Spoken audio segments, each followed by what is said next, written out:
Can you guess what headphones these are? Let me give you a hint. This is a revamped version of one of the most iconic headphones in the last decade, and it's actually one of the most popular headphones on the market today. And spoiler alert, these are good sounding headphones, and I like them. However, you might be wondering why I'm reviewing a pair of Beats headphones on my channel, because Beats is not really associated with the word budget most of the time. Well, I think it's important to see what more expensive gear, specifically what $300 to $350 will get you, especially one as popular as this. So let's get on with the review. Now I'm going to do a comparison video comparing the new studios and their predecessors, and I'll put it up in the annotation on my top left for the sound quality and on my top right for the overall comparison. And I'll also be putting a link in the description below to my full written review over on HeadFi on these headphones. Now, in terms of accessories, the Beats Studios 2013s come with a hard shell carrying case that's shaped like a pill, which allows these earphones to be protected against impact damage. However, I wish that there was a pouch to store the cables in. However, speaking of cables, it comes with two audio cables and are the standard 3.5 millimeter cable, so you can definitely find aftermarket cables should both of these cables fail you over time. The first cable we're going to be talking about is the standard audio cable, which is just transmits your audio from your device to your headphones.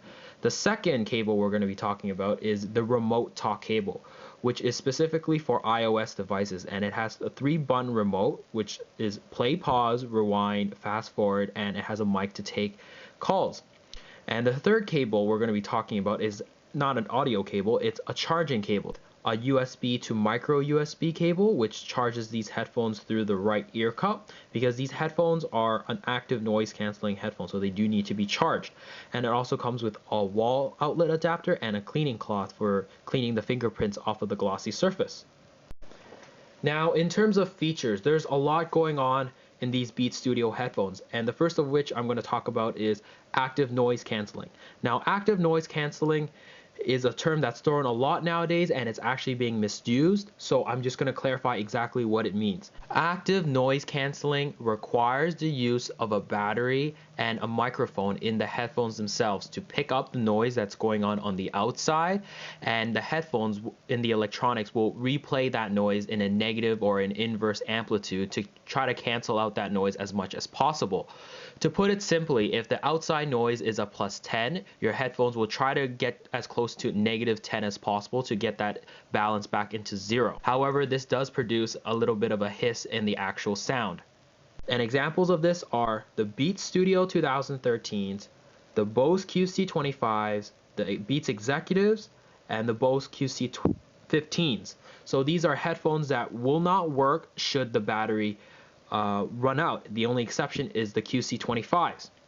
Now, in retrospect, there is passive noise isolating headphones. So this is a term for headphones that are able to play music without the use of electronics or a battery. And examples of this are the Sennheiser Momentum and the V-Moda M100s, both of which I've reviewed in my channel, and you can click the links to those reviews on the top of this video on the left and the right hand side.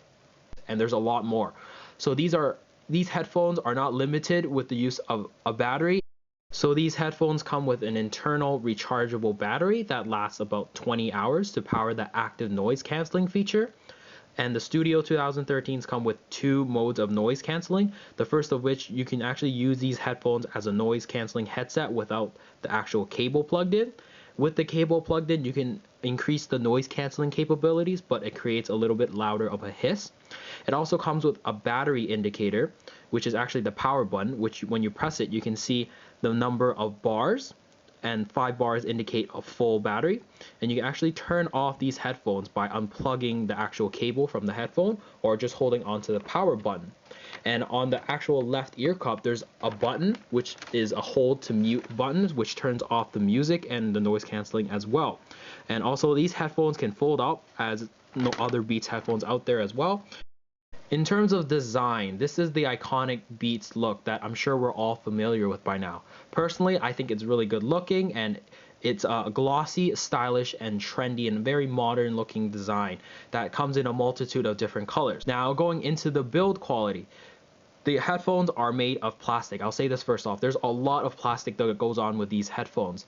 I do wish for $300 to $350 they implement more metal in its construction. It definitely feels more durable than the older predecessors. However, because the fact that these have hinges, I think that this is a point of weakness. So I don't recommend you folding these headphones and collapsing these headphones too often. However, they do come with the detachable cables, so that's an added plus. In terms of comfort, I think Beats has absolutely nailed it with the Studio 2013s. They are super comfortable headphones, but they're also very stable on the head as well.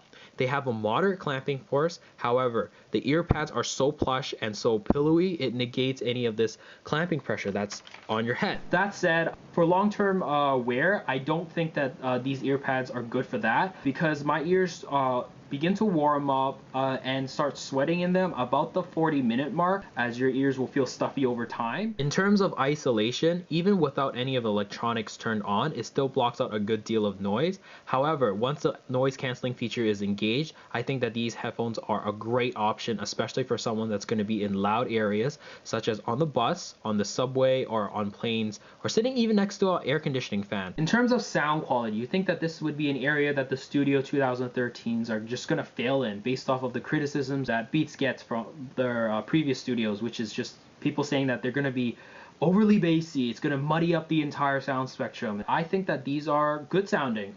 These are not going to be the most detailed sounding, but they are pleasing to listen to. They are enjoyable. I actually thought they're pretty fun sounding. The sound signature here is a warm sound signature, a bit on the thicker end. So going into the bass here is more mid-bass emphasized, so you're going to get a lot of punchiness, but the bass here is tight. The bass here is actually quite dynamic sounding, but it doesn't have that texture that I really want from the bass, and it actually loses out a little bit on like the rumbling sub bass. Going into the mid-range here is actually not bad. It's clear overall, the entire mid-range. The lower mids, especially for male vocals, is more recessed, so they're not going to sound as free and open sounding. And so the female vocals here are more emphasized, it's more forward.